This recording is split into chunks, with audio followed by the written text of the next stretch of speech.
Life has a funny way of revealing secrets, especially the ones kept by those closest to us. My husband thought he could hide $1 million lottery win from me, but he never expected that his own greed would be his undoing. I'm Lisa Mitchell, and this is the story of how I discovered that the man I'd shared my bed with for 15 years had been living a double life, one that would ultimately lead to his own downfall. Before we jump back in, tell us where you're tuning in from, and if this story touches you, make sure you're subscribed because tomorrow, I've saved something extra special for you. But before I tell you how I turned the tables on his deception, let me take you back to where it all began, to the moment when the first crack appeared in what I thought was a perfect marriage. I remember the exact moment I first noticed something was off. It was a crisp October morning in Cedar Grove, the kind where autumn leaves dance across perfectly manicured lawns, and the smell of pumpkin spice wafts from every other house. Our neighborhood was the epitome of suburban perfection. Rows of colonial homes with their perfectly trimmed hedges and two-car garages, where everyone's lives seemed to run like well-oiled machines. That's what I thought about our life too, until that morning changed everything. I was sorting through our monthly bills at my small desk in the corner of our kitchen, a habit I'd maintained throughout our marriage, even though Mark had always insisted he could handle our finances. The morning sun streamed through the bay window, casting a warm glow on the granite countertops we'd installed last spring. The house was quieter now that Emma had left for college, and I found myself filling the silence with little routines like this one. Mark and I had what most people would call a traditional marriage. He worked as a regional manager at Reynolds Pharmaceutical, while I ran a small bookkeeping business from home. It wasn't the career I'd dreamed of when I was younger. I'd always wanted to be an architect, but life has a way of reshaping our dreams. We weren't wealthy by any means, but we were comfortable enough. Our mortgage payments were always on time, we had a decent car, and we even managed to put a little aside each month for retirement. At least, that's what I thought. That morning, as I reconciled our joint account statement, something caught my eye. There were several unusual withdrawals. Nothing massive enough to raise immediate alarm, but consistent amounts of $500 here, $700 there. They'd started about 3 months ago, always from ATMs I didn't recognize. The locations were scattered across different parts of the city, places Mark had no reason to be for work. As I dug deeper into our statements, I noticed other small changes: decreased deposits into our joint savings account, fewer charges at the places we usually frequented together. Must be a mistake, I muttered to myself, making a mental note to ask Mark about it when he got home.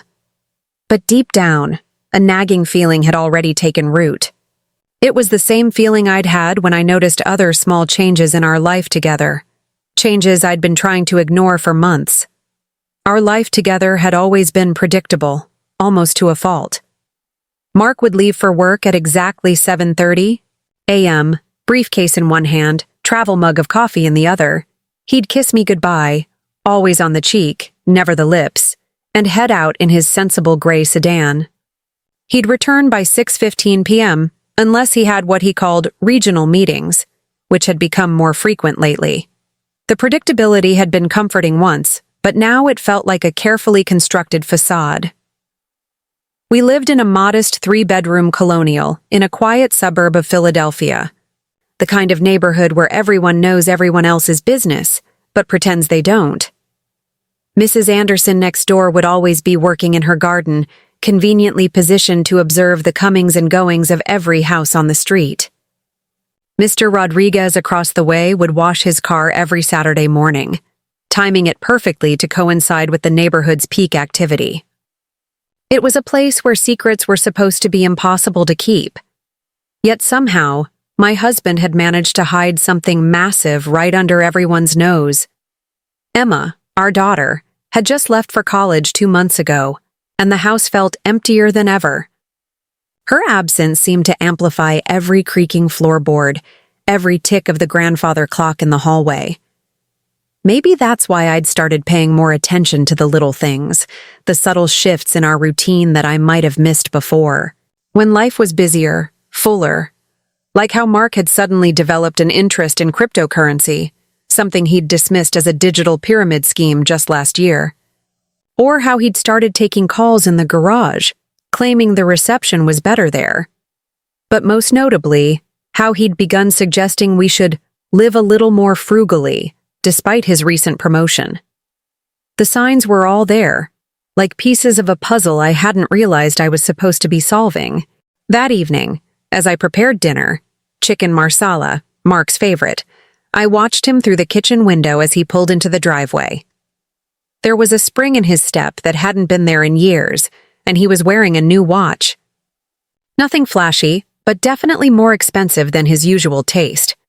The silver Timex he'd worn for the past decade, the one I'd given him for our 10th anniversary, was gone, replaced by something that looked suspiciously like the Omega he'd always admired but claimed was too extravagant. "Something smells amazing," he said as he walked in, setting down his briefcase and loosening his tie. He came up behind me and squeezed my shoulders, a gesture that should have felt intimate, but somehow felt rehearsed, like an actor going through the motions in a long-running play. I noticed how he carefully placed his briefcase behind his desk, angled away from my line of sight. Another small detail that wouldn't have registered before, but now seemed glaringly significant. "I thought we could talk over dinner," I said, keeping my voice casual as I stirred the sauce. I was going through the accounts today and noticed some unusual withdrawals. The wooden spoon scraped against the bottom of the pan, the sound unnaturally loud in the sudden silence that followed my words. For a split second, so brief I almost missed it, Mark's face tightened. But then his easy smile returned, and he waved his hand dismissively. "Oh, those? Just some work expenses I had to cover.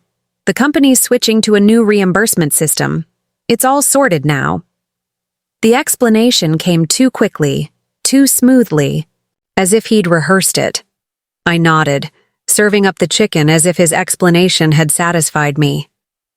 But in that moment, I caught a glimpse of something I'd never seen before in my husband's eyes. Fear. It was there for just a moment before he masked it with another smile, but it was enough to confirm my suspicions. Something was very wrong that night, as Mark slept soundly beside me. I lay awake, my mind racing through 19 years of marriage, searching for other signs I might have missed. The steady rhythm of his breathing, once comforting, now seemed to mock me. How long had he been keeping secrets? What else didn't I know about the man lying next to me? The next morning, I did something I'd never done before. I decided to follow Mark to work. As I watched him pull out of the driveway at his usual 7:30 a.m., I felt a mix of guilt and determination.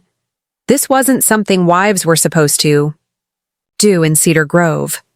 But then again, husbands weren't supposed to keep million-dollar secrets from their wives either. It was time to find out what my husband was really up to, and why our once transparent life together had become clouded with lies. Little did I know, this decision would set in motion a chain of events that would not only expose my husband's deception, but also reveal strengths in myself I never knew I possessed. Sometimes the biggest betrayals lead to the most unexpected victories. Following Mark that morning changed everything. I'd borrowed my friend Rachel's car, a nondescript Honda Civic that he wouldn't recognize. As I trailed him through the morning traffic, my hands gripped the steering wheel so tightly my knuckles turned white. But Mark didn't head toward the gleaming office building in Center City where Reynolds Pharmaceutical was located. Instead, he drove to a small strip mall in the opposite direction. I parked across the street, watching as he entered a dingy convenience store called Lucky's. Through the grimy windows, I could see him talking animatedly with the store owner, an elderly man with thick glasses. They seemed familiar with each other, laughing and chatting like old friends. It struck me then. I'd never seen this side of Mark before. At home, he was always reserved, measured in his interactions. 20 minutes later, Mark emerged with a small paper bag and walked next door to a local diner I'd never heard of. Preparing and narrating this story took us a lot of time, so if you are enjoying it, subscribe to our channel. It means a lot to us. Now back to the story. The Sunrise Cafe. He took a booth by the window, and shortly after, a woman joined him. She was elegantly dressed in a tailored business suit, her silver hair pulled back in a sophisticated twist. They spent the next hour in what appeared to be an intense discussion, Mark repeatedly shaking his head while she gestured emphatically. My heart raced as I watched them, but not from jealousy. Something about their interaction seemed more conspiratorial than romantic. I snapped a few photos with my phone, making sure to capture clear images of both Mark and his mysterious companion. Later that afternoon, while Mark was supposedly at work, I returned to Lucky's. The elderly owner brightened when I walked in, but his smile faltered slightly when he realized I wasn't who he expected. "Can I help you?" he asked, adjusting his glasses. I placed a photo of Mark on the counter. "My husband comes here often, doesn't he?" The owner's expression changed. Surprise, recognition, then concern. "Mrs. Mitchell? I shouldn't—" "Please," I said softly. "I need to know what's going on. He's been acting strange lately, making unusual withdrawals. I'm worried about him." The owner, who introduced himself as Mr. Chen, seemed to wrestle with himself for a moment. Finally, he sighed. "Your husband, he won big, about 3 months ago. $1 million. The world tilted slightly. "What?" Mr. Chen nodded, pulling out a framed photo from behind the counter. It showed him and Mark shaking hands, both grinning broadly. He made me promise not to put it up, said he wanted to keep it quiet, but I was proud.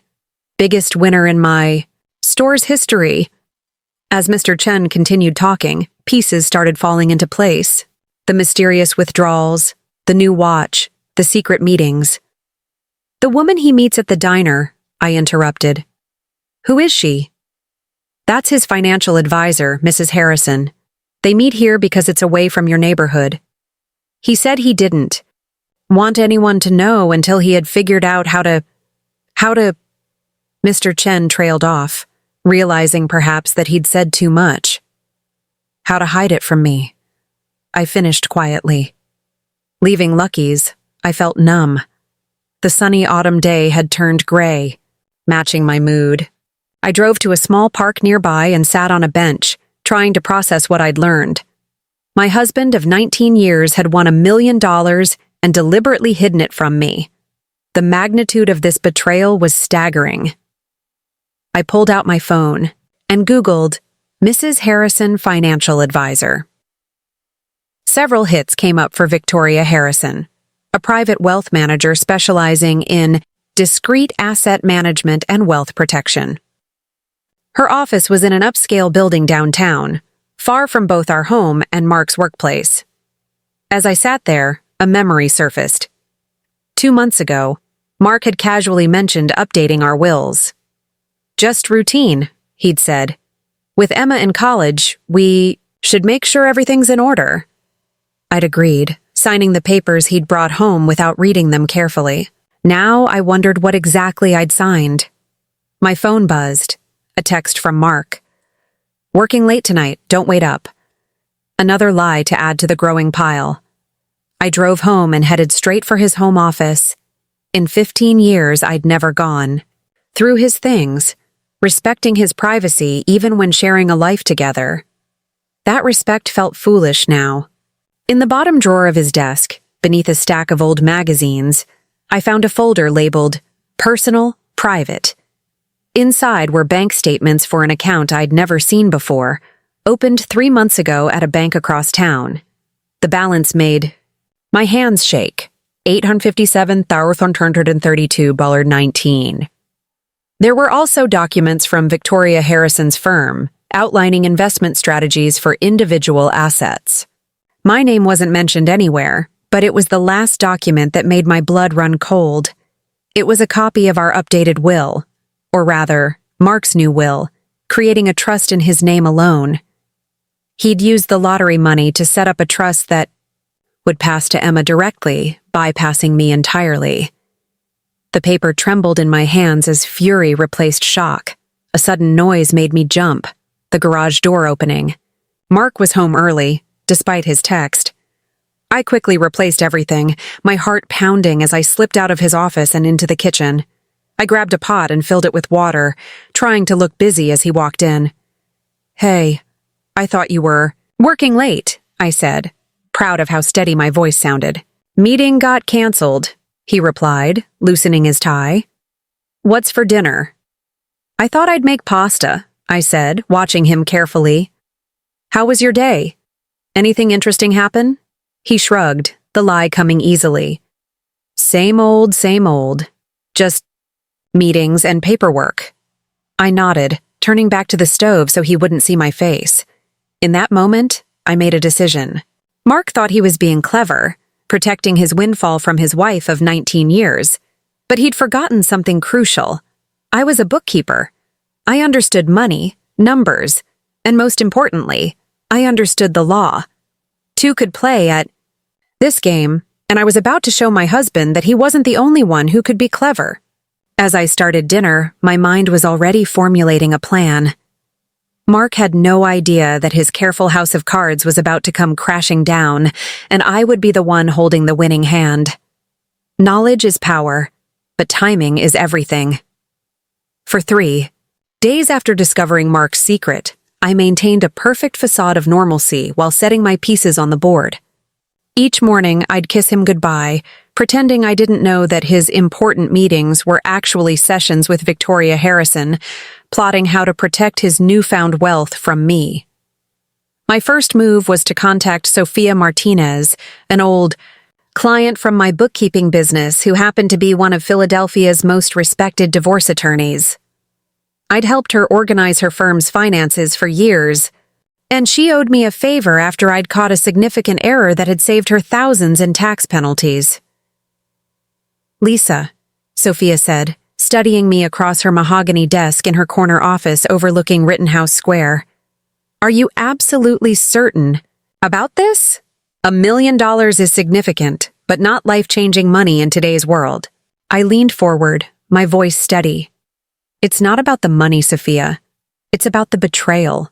He created a trust to cut me out completely, changed his will behind my back, and he's been systematically hiding assets. I need to know my options." Sophia's perfectly manicured nails tapped thoughtfully on her desk. "Legally, lottery winnings acquired during marriage are considered marital property in Pennsylvania. By attempting to hide these assets, Mark has potentially committed fraud, but proving it requires evidence. I have photos, bank statements, and the store owner who sold him the ticket is willing to make a statement," I replied, sliding a manila envelope across her desk. "But I don't want to move too quickly. I need to understand exactly what he's planning." A slow smile spread across Sophia's face. "You want to give him enough rope to hang himself." "Exactly, and I need your help to do it right. Over the next hour," Sophia outlined a strategy that made my head spin. It wasn't enough to simply catch Mark in his deception. We needed to document every move, every transaction, every attempt to hide assets. The more evidence we gathered, the stronger our position would be. That evening, I implemented the first phase of our plan. Mark was lounging in his recliner, watching a baseball game, when I casually mentioned that Emma had called about her tuition payment. "She's worried about next semester's fees," I said, keeping my voice carefully neutral. "They've gone up again." Mark shifted uncomfortably. "We'll figure something out. Maybe she could take out a student loan." The suggestion made my blood boil. Our daughter taking on debt while he sat on a secret $1 million? But I maintained my composure. "Actually, I was thinking of picking up some extra clients. The Hendersons next door mentioned their business needs help with bookkeeping." "No need for that," Mark said quickly. "I'll handle Emma's tuition. Just let me move some investments around." I watched him pull out his phone, presumably to text Victoria Harrison about accessing some of his hidden funds. Every move he made now would create a paper trail, just as Sophia had predicted. The next morning, I visited my bank and opened a new account in my name only. Following Sophia's advice, I transferred my personal clients' payments to this account instead of our joint business account. It wasn't much, but it gave me financial breathing room to make my next moves. My second stop was to visit Grace Wong, a forensic accountant Sophia had recommended. Grace's office was a stark contrast to Sophia's, small, cluttered with files, and decorated with her children's artwork. But her reputation was impeccable. The key, Grace explained, examining the documents I'd brought, is understanding the pattern of concealment. Your husband isn't just hiding money, he's creating a narrative. See these transfers? They're structured to look like business expenses. He's building a defense. Can you help me track everything? I asked. Grace nodded, her eyes gleaming with professional interest. Give me 2 weeks. I'll create a complete financial timeline, from the lottery win to present. Every transaction, every transfer, every attempt to disguise assets. But Lisa? She paused, looking at me intently. This might get ugly. I thought about Mark's easy lies, his secret meetings, the trust designed to disinherit me. It's already ugly, Grace. I'm just evening the playing field. That afternoon, I had coffee with Barbara Chen, Mr. Chen's wife, at the Lucky's Convenience store. She'd reached out through her husband, wanting to help. Mark comes in every Tuesday and Friday, Barbara shared, her voice low even though the store was empty. Always buys more tickets, always talks about investing. Last week he mentioned something about offshore accounts. I felt a chill. Offshore accounts hadn't been part of the documents I'd found. How much deeper did this deception go? Returning home, I found Mark in his home office, door closed, speaking in hushed tones. Through the door, I caught fragments. Transfer. Secure. Account. Minimize exposure. My hand instinctively went to my phone, activating the recording app Sophia had recommended. Every conversation, every suspicious action would now be documented. That night, as we lay in bed, Mark rolled over and kissed my cheek. I've been thinking, he said, maybe we should downsize. The house is too big now that Emma's gone, and the market's good. I knew what he was really doing, trying to liquidate our largest joint asset before making his final moves. That's an interesting idea, I replied, letting him think I was falling for it. Let's discuss it more tomorrow. As Mark drifted off to sleep, I stared at the ceiling, thinking about the wheels I'd set in motion. Sophia was preparing legal documents, Grace was tracking the money trail, and I was gathering evidence of every lie, every deception. The game was on, but Mark didn't even know he was playing. Tomorrow, I would start phase 2 of our plan. Mark thought he was so clever, but he'd forgotten something crucial.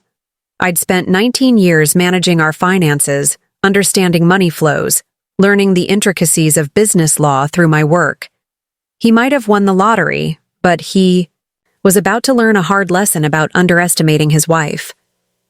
As I finally drifted off to sleep, I smiled, thinking of the old saying, "The best revenge is served cold."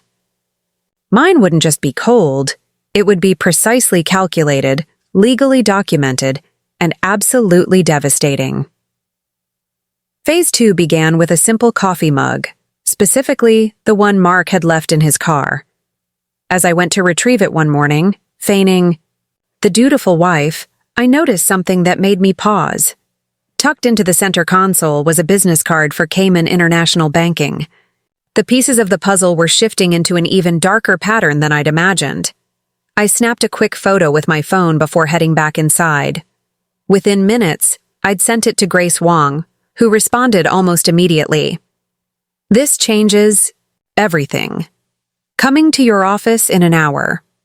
My office was actually a small co-working space I'd rented downtown under the guise of expanding my bookkeeping business. In reality, it had become the command center for Operation Truth, as Grace had jokingly dubbed our investigation. The walls were covered with financial flowcharts, timeline diagrams, and sticky notes detailing Mark's every suspicious move. Grace arrived clutching her ever-present laptop, her face more serious than usual.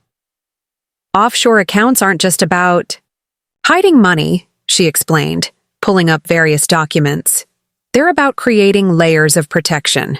Your husband isn't just planning to hide his lottery winnings, he's building a financial fortress. She showed me records of similar cases, spouses who had used offshore accounts to shield assets during divorce proceedings. The patterns were disturbingly similar to what Mark was doing. But Grace had spotted something else, something that made my stomach turn.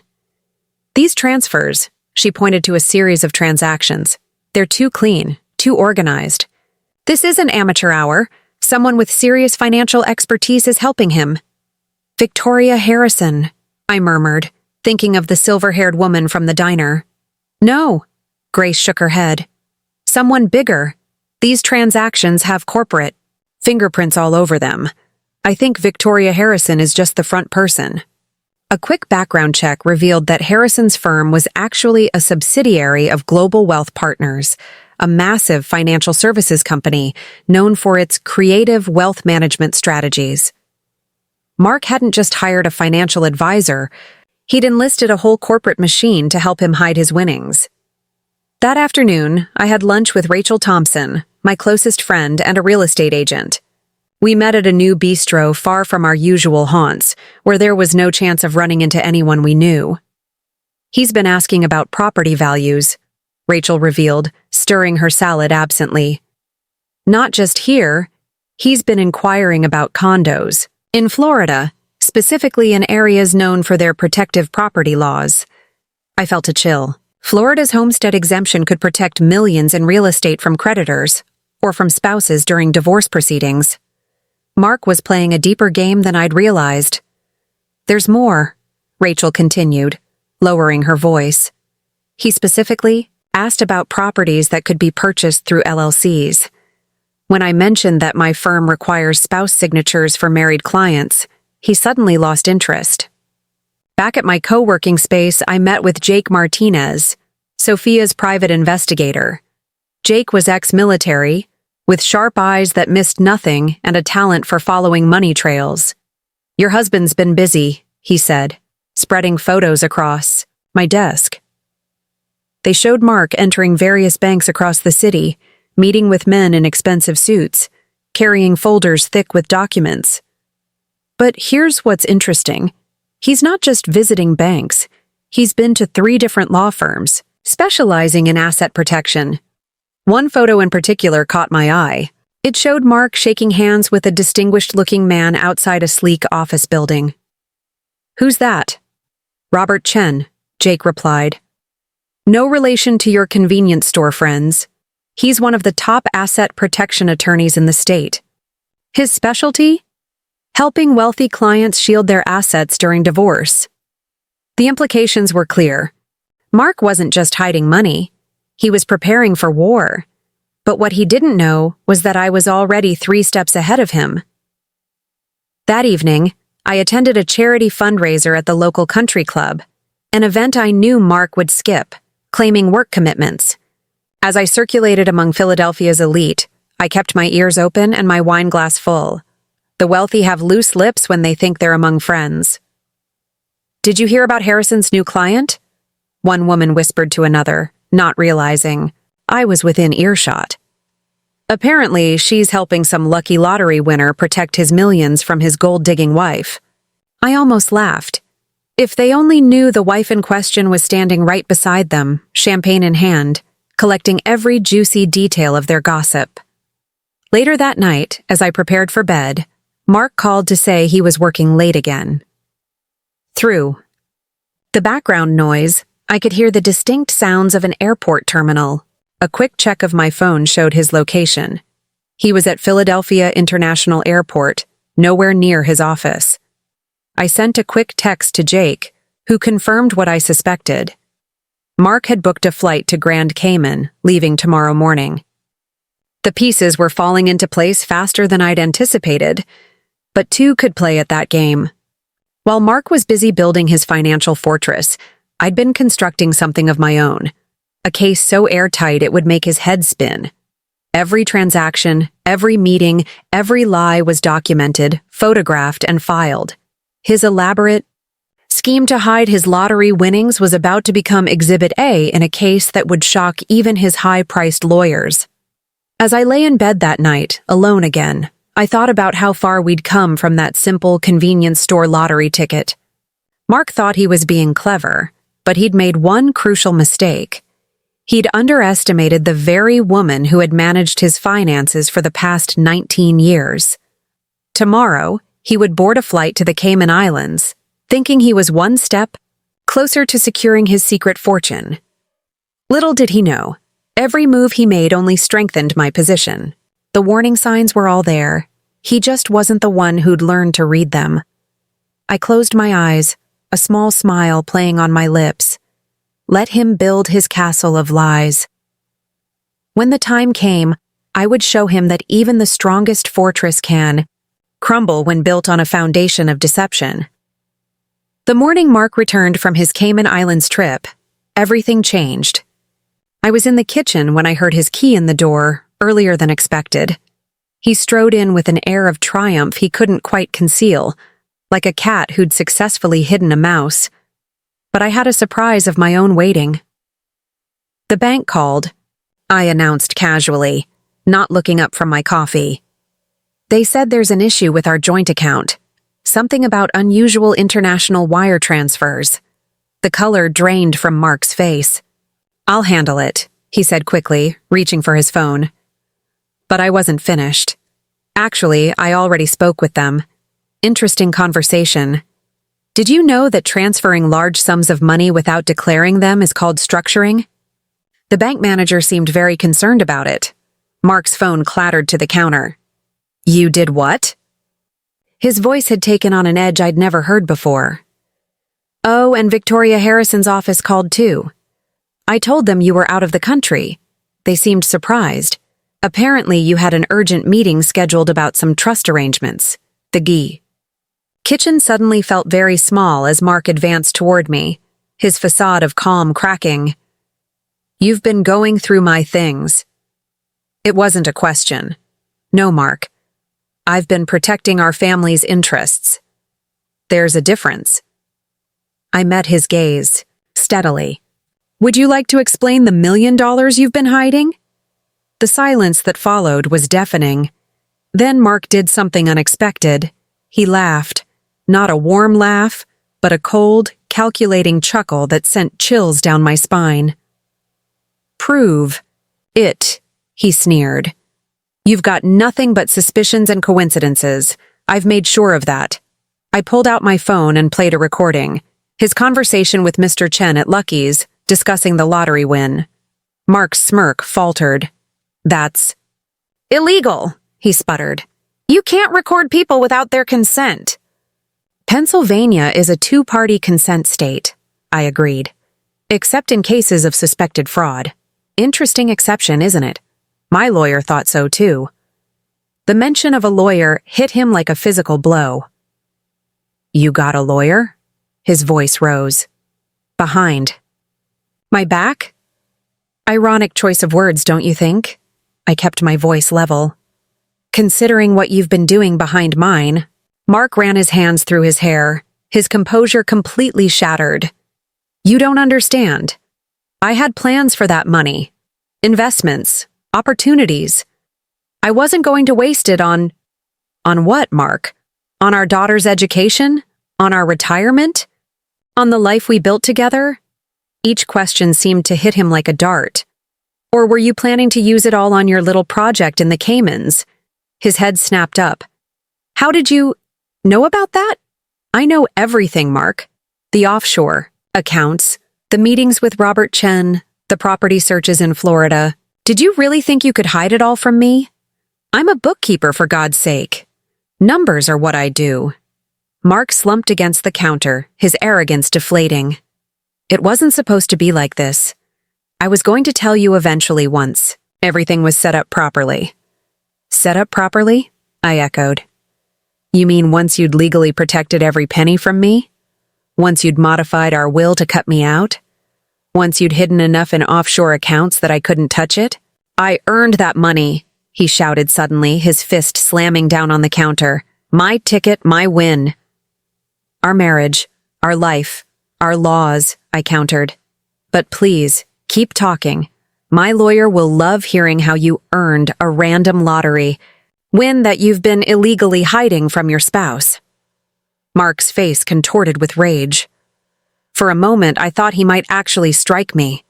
Instead, he grabbed his keys and stormed toward the door. This isn't over, he growled. Oh, I know it's not, I called after him. By the way, Global Wealth Partners called too. Apparently, there are some irregularities in your account documentation that need immediate attention. He froze in the doorway. You didn't. The thing about large financial institutions, Mark? They get very nervous when they hear words like fraud and asset concealment. Makes them wonder what other laws their clients might be breaking. The door slammed so hard the windows rattled. Through the kitchen window, I watched him peel out of the driveway, gravel spraying in his wake. I waited until his car disappeared around the corner before letting out a shaky breath. My hands were trembling as I picked up my phone to call Sophia. It's done, I said when she answered. He knows that I know. How did he take it? Exactly as we predicted. He's angry, defensive, and probably heading straight to Victoria Harrison's office to damage control. Perfect, Sophia replied. The cease and desist letters should be arriving at Global Wealth Partners and Harrison's firm right about now. By the time Mark gets there, they'll be in full panic mode. I sank into a kitchen chair, emotionally drained but satisfied. The confrontation had gone exactly as planned. Mark had revealed far more in his anger than he'd intended, and every word had been recorded. Looking around our kitchen, at the life we'd built together, I felt a profound sadness. This wasn't how I'd imagined our story ending. But as I thought about his smug certainty, his calculated deception, his complete disregard for our partnership, I knew I'd made the right choice. My phone buzzed. A text from Grace. Global Wealth Partners just initiated emergency protocols on all Harrison's accounts. Your husband's assets are frozen pending investigation. I smiled grimly. Mark thought he was so clever, building his financial fortress. He never realized he was actually constructing his own prison. One document, one lie, one transfer at a time.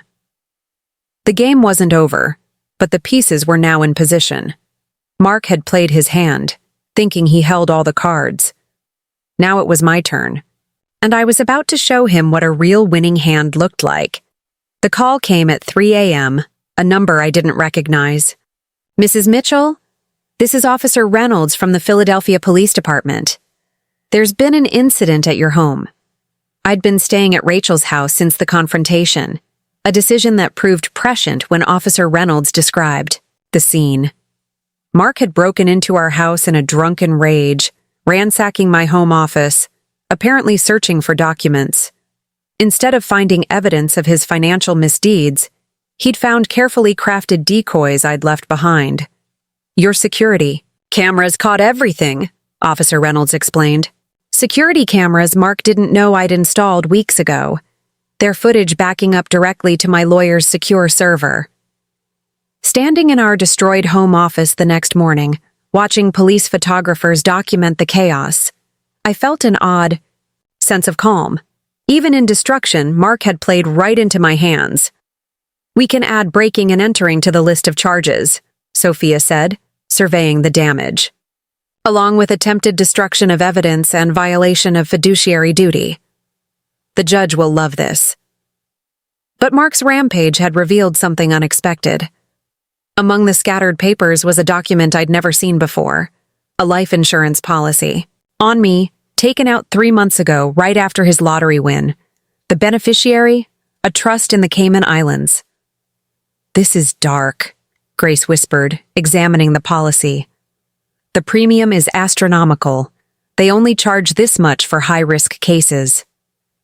A chill ran down my spine as Detective Sarah Chen, again, no relation to the convenience store owners, explained what that might mean. Sometimes, spouses with significant assets take out large policies before orchestrating accidents. The implications were terrifying. Had Mark's plans gone beyond simply hiding money? The detective recommended immediate protective measures, and within hours, I had a restraining order and police protection. That afternoon, I received an unexpected visitor at Rachel's house, Victoria Harrison herself. She looked different from the confident woman I'd seen at the diner, her silver hair disheveled, her designer suit wrinkled. "I'm here to make a deal," she announced without preamble. "Global Wealth Partners is conducting an internal investigation. My career is over, but I can help you." I gestured for her to continue, while secretly recording every word. "Mark Mitchell isn't just hiding lottery winnings," she revealed. "He's been embezzling from Reynolds Pharmaceutical for years. The lottery win gave him an opportunity to launder that money through legitimate channels. I have proof." My mind raced. This wasn't just about hidden lottery winnings anymore. This was something far bigger and more dangerous. Victoria pulled out a USB drive. "Everything's here. Transaction records, fake invoices, offshore accounts. Mark used the company's regional manager position to create ghost vendors, siphoning millions over the years. The lottery win was just his chance to clean it all up." Called Sophia immediately. Within an hour, my kitchen table had become an impromptu war room. Victoria, seeking immunity, laid out Mark's entire scheme. The life insurance policy took on an even darker meaning. It wasn't just about money anymore. It was about covering his tracks. "We need to move fast," Sophia advised. "This evidence changes everything. We're not just dealing with hidden assets. Now, we're looking at corporate fraud, money laundering, and possibly murder conspiracy," Detective Chen finished grimly. The next 48 hours were a blur of activity. Armed with Victoria's evidence, we coordinated with corporate investigators from Reynolds Pharmaceutical. Every revelation painted a darker picture of the man I'd married. Then came another surprise visitor, Robert Chen, Mark's high-powered asset protection attorney. Like Victoria, he'd decided to save himself. "Your husband's been lying to everyone," he explained, looking uncomfortable in my modest living room. "He told me the lottery win was $20 million, not $1 million. He used that story to justify the complex financial structures we created. Now I realize those structures were hiding much more than lottery winnings." As Chen talked, a pattern emerged. Mark had been building his secret fortune for years, embezzling small amounts that grew larger over time. The lottery win hadn't corrupted him. It had simply given him an opportunity to hide his existing crimes. The life insurance policy was the red flag for me, Chen admitted. When I discovered it, I started looking deeper into his finances. What I found... He shuddered. "Let's just say I'm here because I have an ethical obligation to report certain types of planned criminal activity." By evening, we had a clear picture of Mark's operation. The stolen money, the lottery winnings, the offshore accounts. It was all documented. But most chilling were his recent searches on the dark web, looking for hitmen and untraceable poisons. "We've got enough to put him away for decades," Detective Chen assured me. "But first, we need to find him." Mark had vanished after his drunken rampage, his phone off, his credit cards unused. But he'd made one crucial mistake. He'd trusted Victoria Harrison with everything. "He has a backup plan," she revealed. "A private plane on standby at a small airfield outside the city. He's planning to flee to a non-extradition country tomorrow night." As I listened to the police plan their operation, I thought about the man I'd married. Had he always been this person? Had I been blind? Or had he hidden his true nature as carefully as he'd hidden his crimes? The next day brought the final confrontation. Mark was arrested at the airfield, carrying fake passports and millions in bearer bonds. The look of shock on his face when he saw me standing with the police, Victoria's evidence in hand almost made the whole nightmare worth it. "You ruined everything," he snarled as they led him away in handcuffs. "No, Mark," I replied calmly. "You did that all by yourself." Looking at him now, I didn't see the man I'd loved for 19 years. I saw a stranger, a criminal who'd been playing a role, waiting for his chance to discard the life we'd built together. The district attorney later told me that Mark's crimes would likely put him in prison for at least 25 years. The lottery money, along with all his hidden assets, would be recovered through asset forfeiture. Justice, it seemed, had a sense of irony. That night, as I finally returned to my own home, I found an old photo album. Inside were pictures of our wedding day, both of us young and in love. Or at least I had been in love. Mark, I now realized, had probably been calculating even then. The next morning's newspaper headline read, "Corporate Fraud Scheme Exposed by Bookkeeper Wife." But this wasn't the end I'd wanted for our story. It was, however, the end we both deserved. Mark facing justice for his crimes, and me emerging stronger, wiser, and free. The morning of Mark's arraignment dawned cold and gray. As I sat in the crowded courtroom, surrounded by FBI agents, corporate investigators, and curious reporters, I felt strangely detached from the proceedings. This wasn't just another day in our unraveling marriage. This was the day everything would change irrevocably. Mark was led in wearing an orange jumpsuit, his hands cuffed in front of him. Gone were his designer suits and confident smirk. He looked smaller somehow, diminished. Our eyes met briefly across the courtroom, and what I saw in his gaze made my blood run cold. Not remorse or shame, but pure, calculating hatred. The charges were read out one by one: corporate fraud, money laundering, conspiracy to commit murder, attempted evidence tampering. Each count echoed through the silent courtroom like a death knell for our marriage. But it was the final charge that caught everyone's attention: conspiracy to commit domestic terrorism. The prosecutor, a sharp-eyed woman named Janet Reeves, approached the bench. "Your Honor, we've uncovered evidence that the defendant wasn't just planning to flee the country. He was involved with a sophisticated network of financial criminals who use their resources to destabilize banking systems for profit." The courtroom erupted in whispers. This was beyond anything we'd expected. Mark's attorney, a public defender, now that his assets were frozen, looked as shocked as everyone else. During the recess, Janet pulled me aside into a private conference room. "Mrs. Mitchell, there's something you need to know. Your husband's connections go deeper than we initially thought. We've linked him to several suspicious market crashes in emerging economies." She spread photographs across the table. Mark meeting with known financial criminals in various countries, each one dated during his supposed business trips over the years. Our wedding anniversary in Paris? He'd been meeting with a notorious market manipulator. That business conference in Singapore? Actually a summit for international financial criminals. The lottery win wasn't just an opportunity to clean his money, Janet explained. It was his ticket into a bigger game. These people use legitimate windfalls as cover for their operations. Your husband was being groomed to help orchestrate financial collapse in vulnerable markets. The revelation hit me like a physical blow. I'd thought I was married to a man who'd let greed corrupt him. Instead, I'd been living with someone who'd been systematically working toward causing global financial chaos.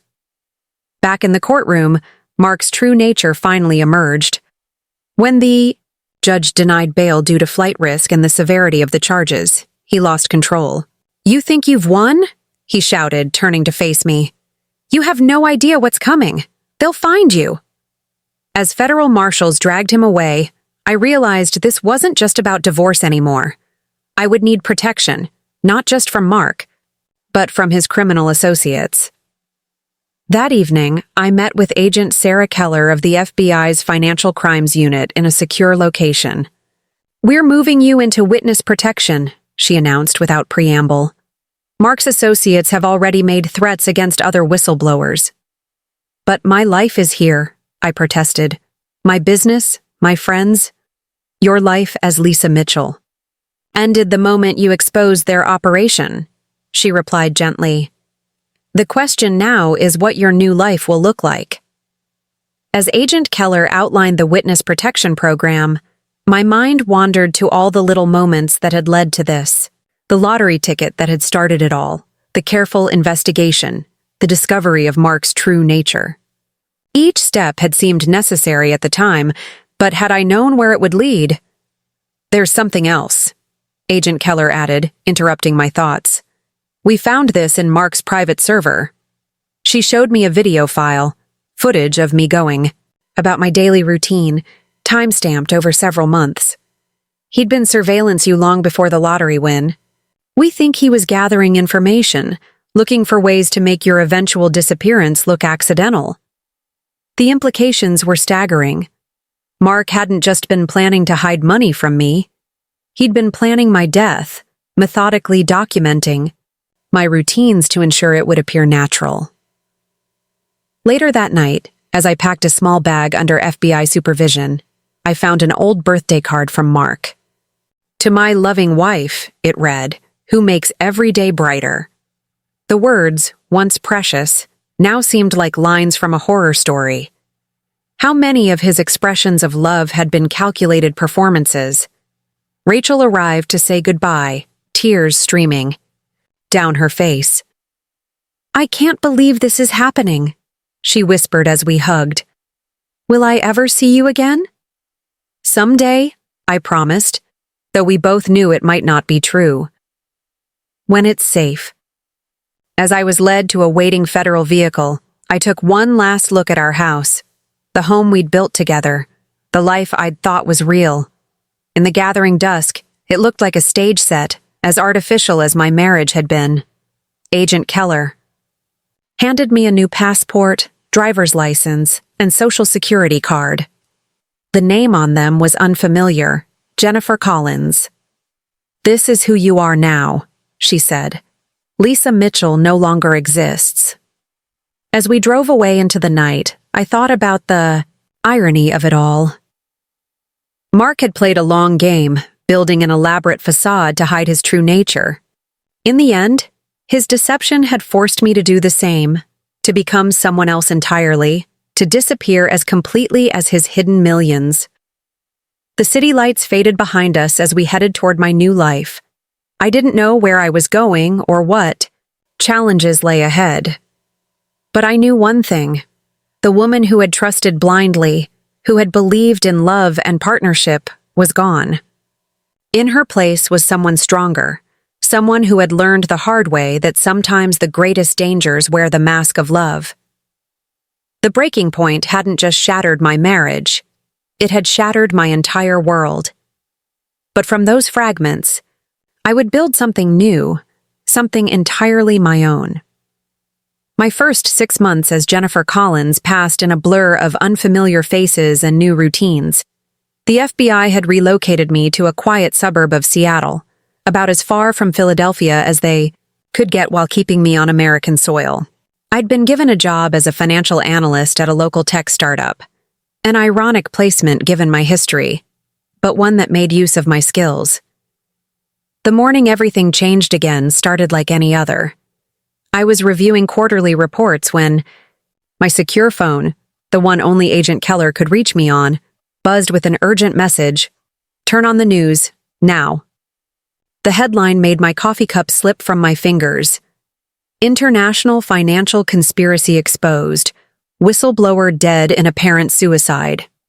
The whistleblower was Victoria Harrison, found in her cell just hours before she was scheduled to testify about the full scope of Mark's criminal network. It wasn't suicide, Agent Keller said when she called moments later. We've uncovered a massive breach in the federal witness protection database. Multiple identities have been compromised, including yours. We need to move you, now. But I was done running. No, I said firmly, surprising both of us. I have a better idea. Over the next hour, I outlined my plan to Agent Keller. During my months in hiding, I hadn't been idle. I'd been analyzing patterns in international financial transactions, looking for traces of Mark's criminal network. What I'd found was staggering. "They're planning something big," I explained, spreading my research across my kitchen table while Agent Keller listened intently. "These transaction patterns, they're identical to the ones that preceded 3 major market crashes in developing countries.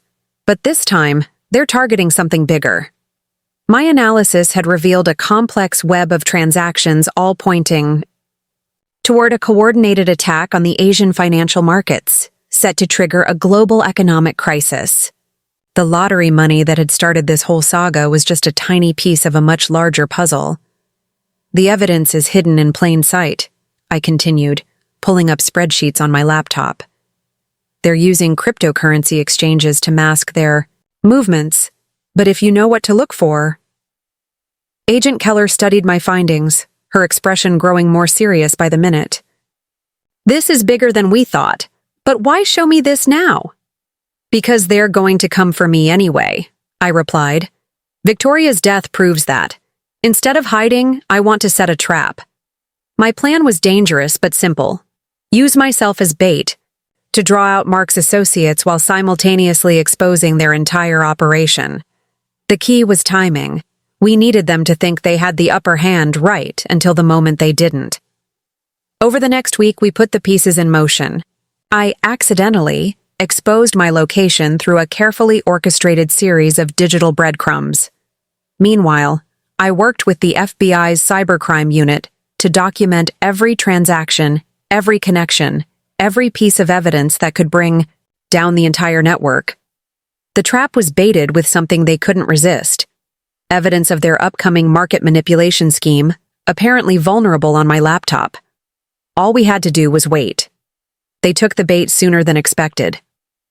One evening, as I worked late at the office, a cleaning crew showed up, except they weren't our regular cleaners.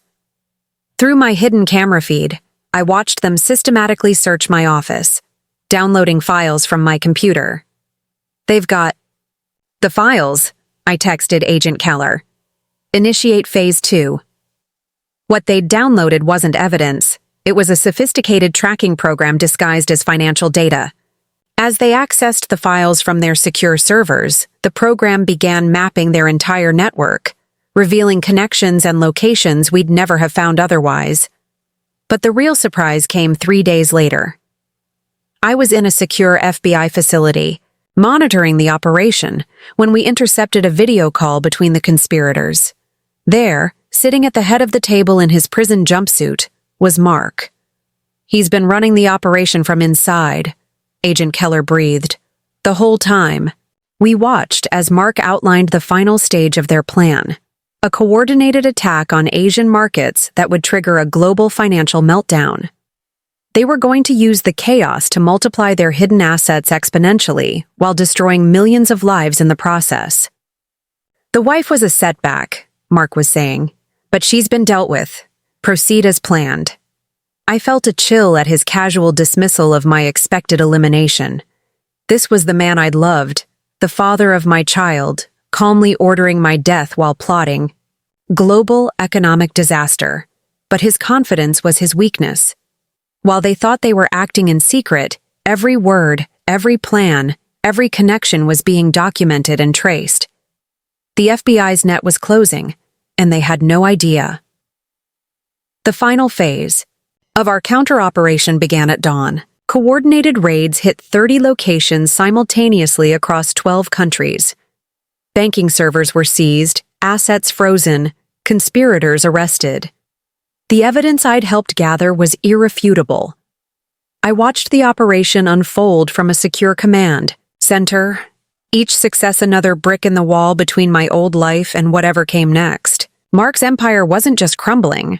It was being dismantled piece by piece, every secret exposed to the light. The final blow came when we uncovered the full extent of his prison operations. He'd been using corrupt guards to maintain his criminal network, coordinating everything through a sophisticated communication system hidden within the prison's own infrastructure. When federal agents stormed his cell block, Mark finally showed his true face. Gone was the calculating businessman, replaced by a snarling, cornered animal. "You think this ends with me?" he screamed as they dragged him into solitary confinement. "There are always more players." But we'd found them all. Every account, every conspirator, every hidden connection. The network that had taken decades to build crashed down in a single day.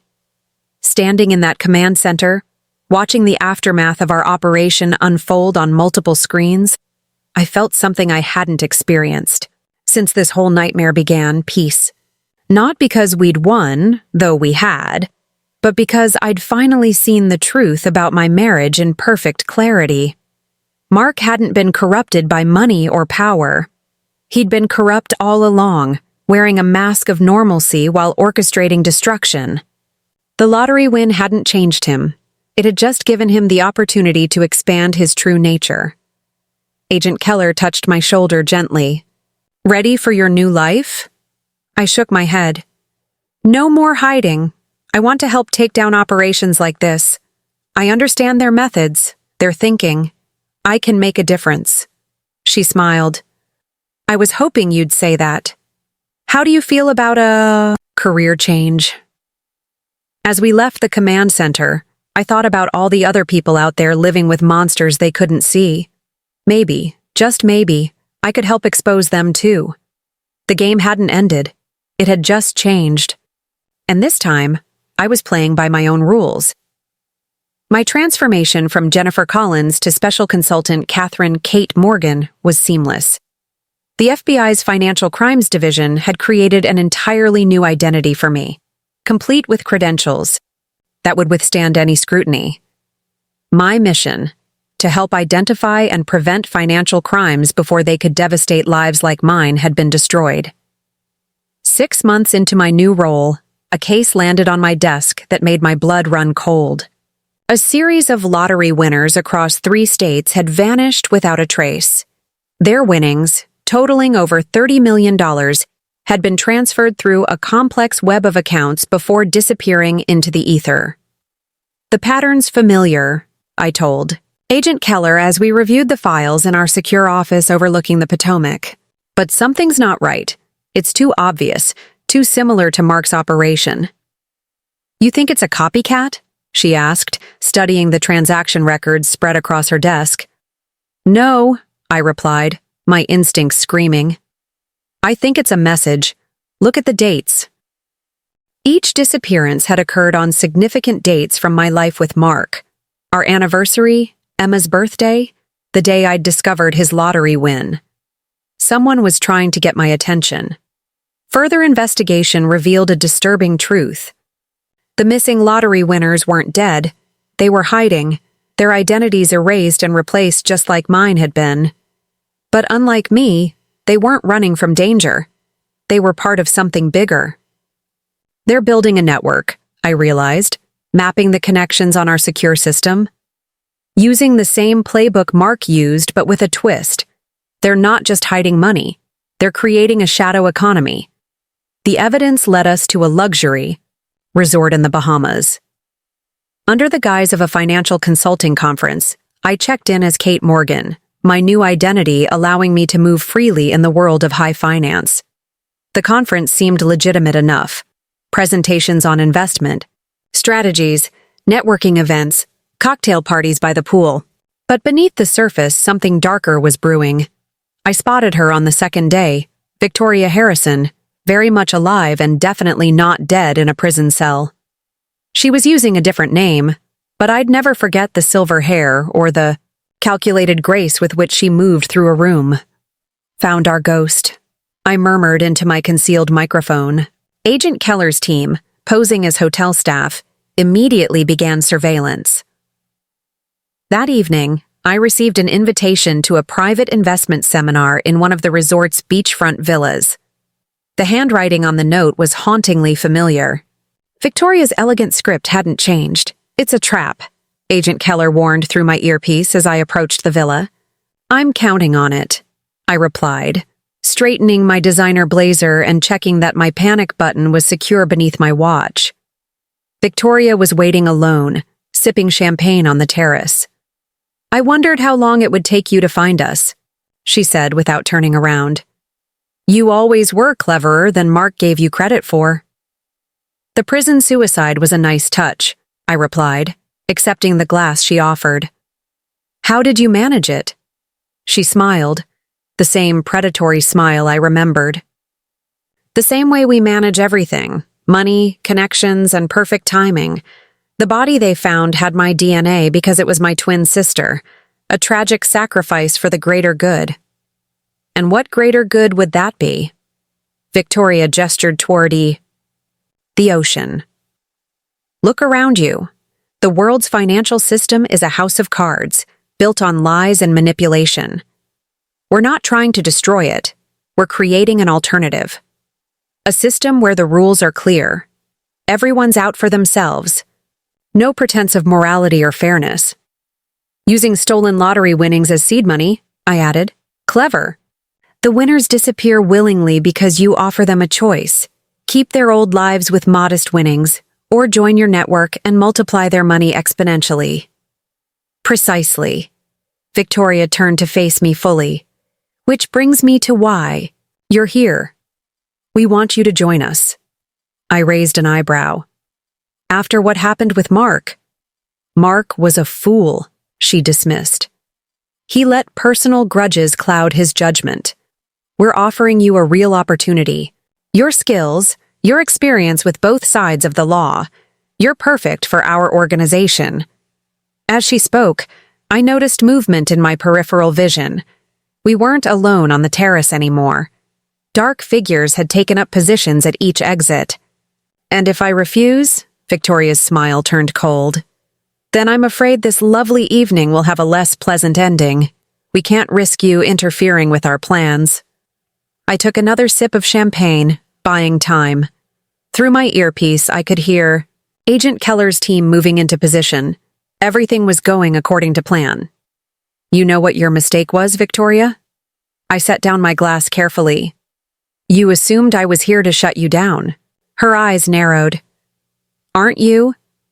"No," I smiled. "I'm here to expose who's really running your operation. Mark may be in prison, but he's still pulling strings, isn't he? This whole network, it's his contingency plan." Victoria's composure cracked slightly. "How did you—" "The dates weren't a message to me," I continued. "They were a signal to your recruits, proving that Mark's still in control. But here's what you don't know. He's been working with us the whole time." The lie hit its mark. Victoria's face drained of color. "You're bluffing." "Am I? How else do you think I found you so easily?" "Mark flipped months ago, Victoria. He gave us everything: names, accounts, locations. This whole operation was compromised before it began."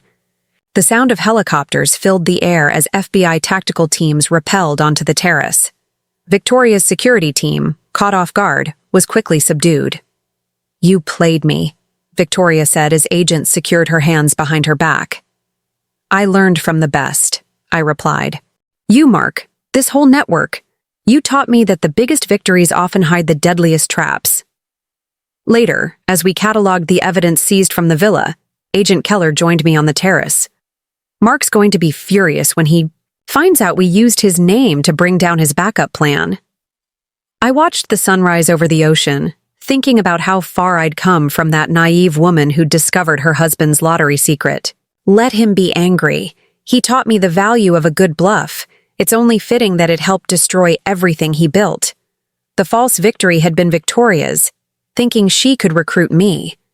The real victory was mine, turning their own tactics against them. As I looked out over the pristine beach, I couldn't help but smile. Sometimes the best way to win isn't to change the game. It's to make your opponents think they're winning right until the moment they lose everything. The media storm that followed the Bahamas operation was unprecedented. Headlines screamed about the lottery syndicate, painting pictures of an international criminal empire built on stolen dreams.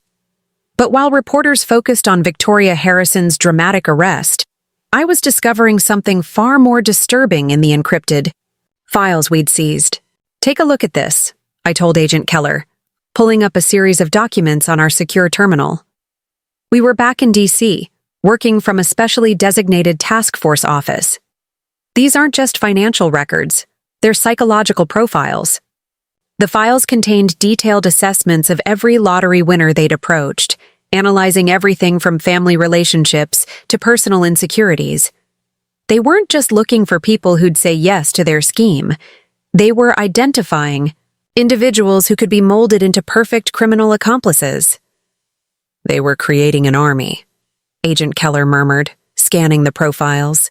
Not just hiding money, but recruiting and training a network of financial terrorists. One name in the files caught my attention. Emma Mitchell, my daughter. They'd been watching her too, building a profile, waiting for the right moment to use. Her against me. She needs protection, I said, my voice tight. They were planning to recruit her for their next phase. The discovery led us to a prestigious business school in Boston where Emma was pursuing her MBA. I watched from a distance as Agent Keller's team quietly inserted undercover agents into her classes, her study groups, her daily routine.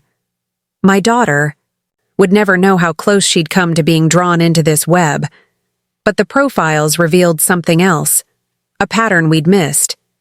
Each recruited lottery winner had been assigned a mentor, someone to guide them through their transformation, from ordinary citizen to financial criminal. And all these mentors shared one connection. They'd all visited Mark in prison. He was running a training program, I realized, using the prison's educational system as cover. Every visitor who came for his business lectures was being vetted and recruited. The evidence was hidden in the prison's own records. Mark had turned his incarceration into an opportunity, using his supposed rehabilitation program to identify and groom potential recruits. The lottery winners were just the beginning. He'd been building a network of white-collar criminals, each one carefully chosen and trained. Our investigation led us to a luxury penthouse in Manhattan, where we found Jerome Walsh, one of Mark's star pupils. A former hedge fund manager turned mentor, he'd been responsible for training the newest recruits. "You don't understand what we're trying to achieve," Jerome said during his interrogation, his expensive suit wrinkled from hours in. "Custody. The global financial system is broken. We're not criminals. We're revolutionaries." "Revolutionaries don't prey on innocent people," I countered, sliding photos across the table. Lottery winners whose lives had been destroyed, families torn apart by greed and manipulation. Jerome's facade cracked slightly. "Mark said you wouldn't understand. Said you were too bound by conventional morality to see the bigger picture." "And what picture is that?" "A world without financial restrictions, where wealth flows freely to those smart enough to take it." The lottery winners were just practice runs. The real operation was always about something bigger. His words led us to a startling discovery. Hidden within the encrypted files was a plan so audacious it seemed impossible. A coordinated attack on the world's major stock exchanges, designed to trigger a global financial collapse.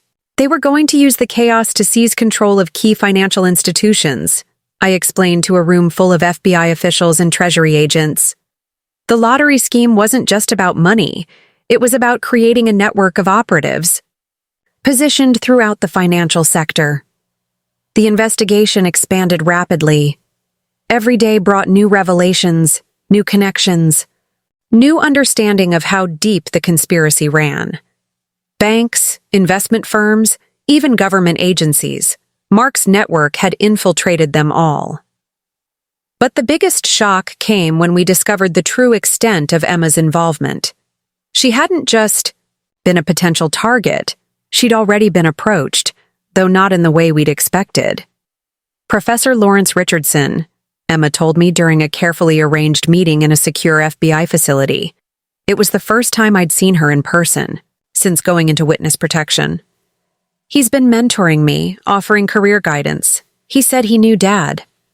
Richardson was one of Mark's oldest associates, a respected academic who'd been laundering money through university research grants for years. He'd positioned himself to influence Emma's career choices, subtly steering her toward firms controlled by the network. "He never mentioned anything illegal," Emma insisted, her eyes wide with fear and confusion. "He just made suggestions, introduced me to people." The revelation hit me hard. Even from prison, Mark had found a way to reach our daughter, to try to draw her into his world. The man I'd married, the father of my child, hadn't just betrayed me. He'd been willing to corrupt his own daughter for his criminal ambitions. The aftermath of these discoveries rippled through the financial world. Banks launched internal investigations, universities scrutinized their faculty, lottery commissions overhauled their winner protection protocols. The scale of Mark's operation had exposed vulnerabilities throughout the system, but the personal consequences were harder to quantify. Emma had to withdraw from her MBA program, her academic record tainted by Richardson's involvement. She was placed in a temporary witness protection program, her future plans disrupted by her father's crimes. "I'm sorry," I told her as we sat in a safe house, both of us coming to terms with our new reality. "I never wanted any of this to touch you." "It's not your fault, Mom," she replied, showing a strength that made my heart ache. "Dad made his choices. We're just trying to survive them." The investigation was far from over, but something had shifted. This wasn't just about bringing down a criminal network anymore. It was about protecting the future, ensuring that people like Mark couldn't continue to poison lives with their toxic ambitions. As I watched Emma leave with her protective detail, I thought about all the other families affected by Mark's scheme. The lottery winners who'd lost everything, the students influenced by corrupt professors, the countless lives touched by this web of deception. The aftermath of Mark's crimes would ripple through years, perhaps decades. But in facing these consequences, in exposing the truth regardless of the cost, we'd taken the first steps toward healing. Sometimes I realized the greatest victory isn't in winning the battle. It's in surviving it with your humanity intact. The federal courthouse in Washington, D.C. buzzed with unprecedented security measures. Today wasn't just another white-collar crime trial. It was the beginning of what the media had dubbed the financial trial of the century. Mark Mitchell, along with 23 co-defendants including Victoria Harrison and Jerome Walsh, faced charges that ranged from conspiracy to financial terrorism. I sat in the witness preparation room, reviewing my testimony with federal prosecutor Diana Hawthorne.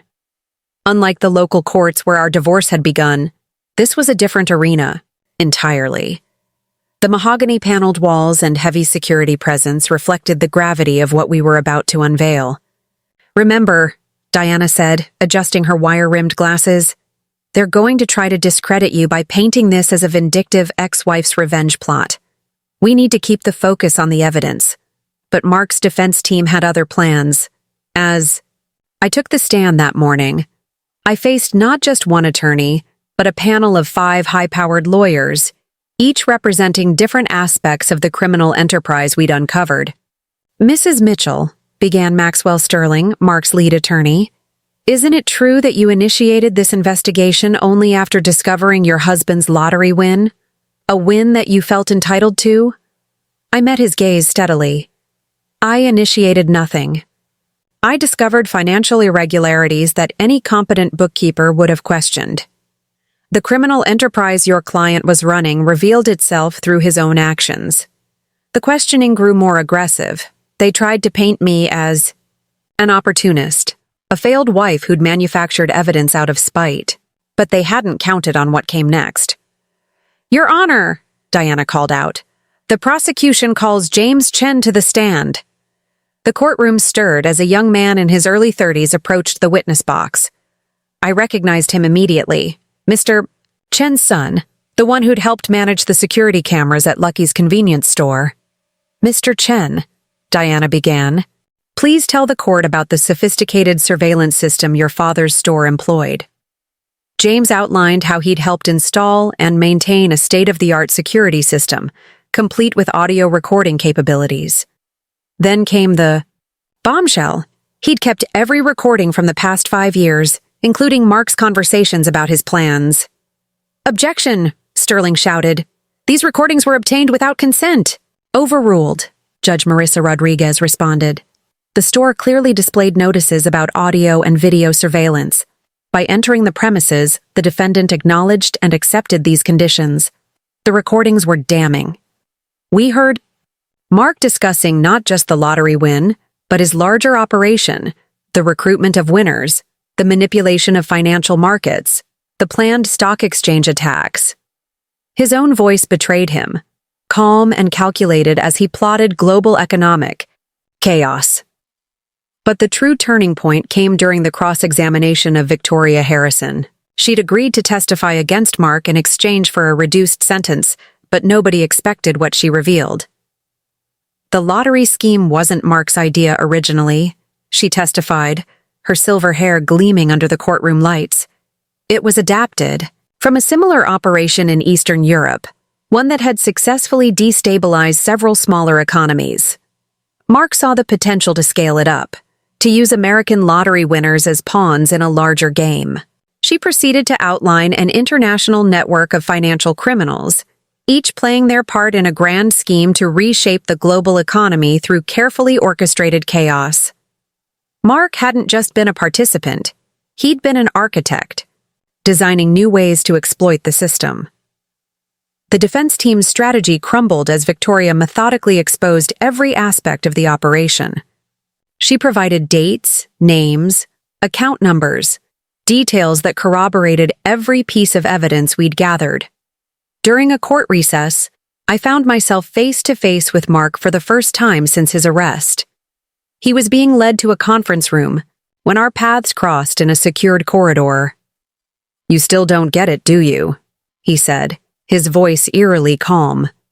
"Everything I did for us. For our future." "No, Mark," I replied. "You did it for yourself. You just used us as cover for your crimes." His mask slipped for a moment, revealing the cold calculation beneath. "You think this ends with me? There are others? Bigger players? This is just the beginning." Before I could respond, he was led away, but his words haunted me. We'd uncovered his network, exposed his crimes. But were we seeing the whole picture? The trial continued for weeks, each day bringing new revelations. Financial experts testified about the potential impact of the planned market attacks. Former lottery winners described how they'd been manipulated and coerced. FBI analysts presented evidence of the international connections we'd uncovered. The defense's final gambit was to call Emma to the stand, hoping to use our daughter to humanize Mark. But Emma's testimony proved devastating to their case. "My father," she stated clearly, her voice steady despite the circumstances, "used my academic career as a recruitment tool. He planted people in my life to guide me toward his criminal enterprise. That's not protection or love, that's manipulation." The jury took less than 6 hours to reach their verdict. Guilty on all counts. Mark Mitchell and his co-conspirators would spend the rest of their lives in federal prison, their assets seized, their network dismantled. But as I watched Mark being led away in chains, I couldn't shake the feeling that this victory, complete as it seemed, was just the beginning of a larger battle. His words in the corridor echoed in my mind. There are others, bigger players. That evening, as I sat in my FBI office reviewing case files, Agent Keller brought me a curious piece of information. A pattern of lottery wins in Europe matched the profile we'd uncovered. Same selection criteria, same approach to winners, same financial structures. It's starting again, I realized. Different players, same game. I looked at the stack of files on my desk, each one representing a new potential case, a new thread to unravel. The legal battle might be over, but the war against financial corruption was just beginning, and this time I was ready. Not as a victim seeking justice, but as an expert who understood the enemy's playbook. The next move was mine.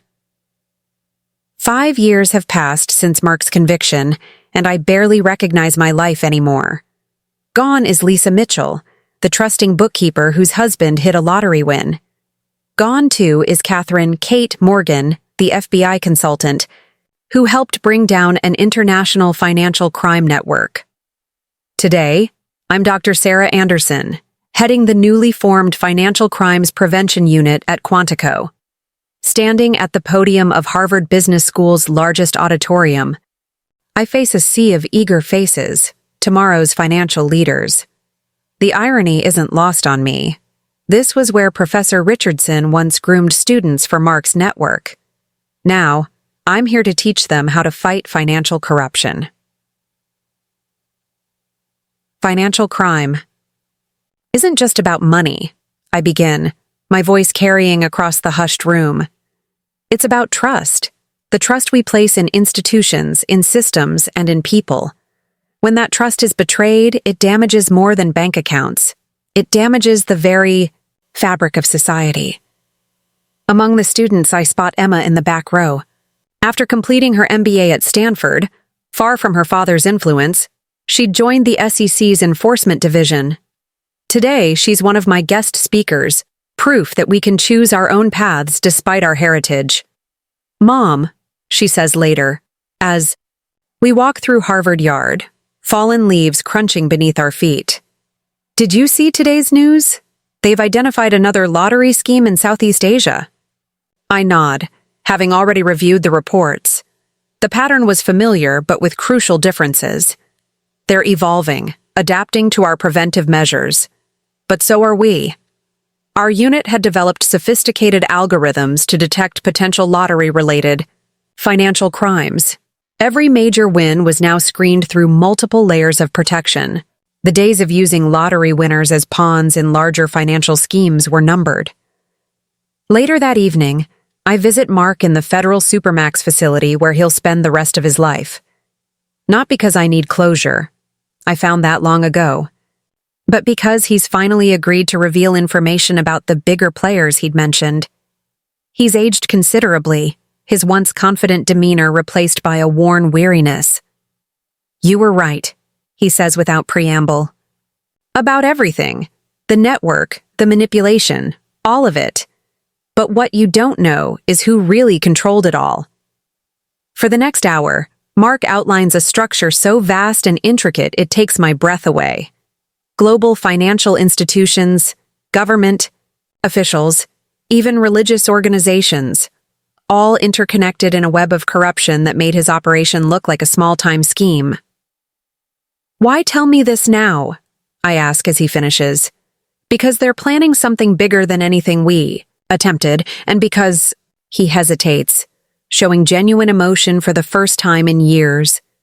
"Because Emma deserves to live in a world where these people don't have power." I leave the prison with a heavy folder of names, dates, and connections.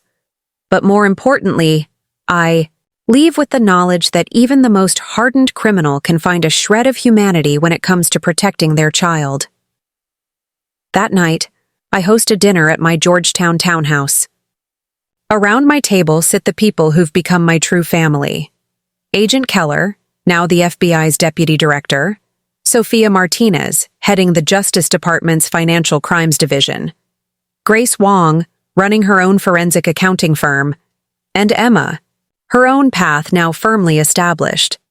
To new beginnings, Emma toasts, raising her glass, and to the family we choose.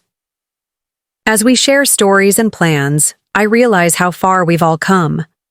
The tragedy that began with a hidden lottery ticket had transformed into something powerful, a network of dedicated individuals working to protect others from financial predators. The next morning brings a new challenge. Reports surface of unusual lottery patterns in multiple African countries, but this time, we're ready. Our international task force, built from the ashes of Mark's case, springs into action. The game has changed, I tell my team as we gather in our operations center. We're not just reacting anymore, We're preventing these crimes before they can destroy lives. Looking around at the faces of my team, former law enforcement, financial experts, reformed white-collar criminals who now work for our side, I see the same determination that drove me to transform my own tragedy into a force for change. We've created something unprecedented, a global system to protect not just lottery winners, but anyone vulnerable to financial exploitation. The very networks once used to perpetrate fraud now serve to prevent it. Emma joins me by the window, watching the sun rise over the Capitol. "You know what's funny?" she says. "Dad thought he was building an empire, but you're the one who really did it. You just built it for the right reasons." Her words strike home. From that first discovery of Mark's deception to now, every step, even the painful ones, had led to this moment. We'd turned a story of betrayal into one of redemption, not just for ourselves, but for countless others. The alert system chimes, signaling new potential threats. As my team mobilizes, I feel not weariness, but anticipation. Every case is a chance to prevent what happened to me from happening to someone else. "Ready?" Emma asks, already pulling up data on her tablet. I smile, thinking of how far we've come from that kitchen table where I first discovered Mark's lottery ticket. Always. The work never ends, but that's the point. As long as there are people trying to exploit others for financial gain, we'll be here to stop them. Not just as law enforcement or regulators, but as guardians of trust itself. My phone buzzes. Another lottery winner seeking protection. Another potential victim reaching out before it's too late. And as I begin to coordinate our response, I realize that the real victory isn't in catching criminals or preventing crimes. It's in showing others that they have a choice. That no matter how dark the betrayal, how deep the deception, there's always a path forward. Not just to survival, but to transformation.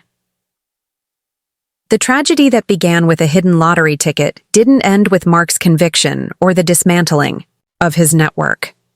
It ended with the creation of something bigger than any of us. A legacy of protection, prevention, and hope. And that, perhaps, is the biggest win of all. Up next, you've got 2 more standout stories right on your screen. If this one hits the mark, you won't want to pass these up. Just click and check them out. And don't forget to subscribe and turn on the notification bell so you don't miss any upload from us.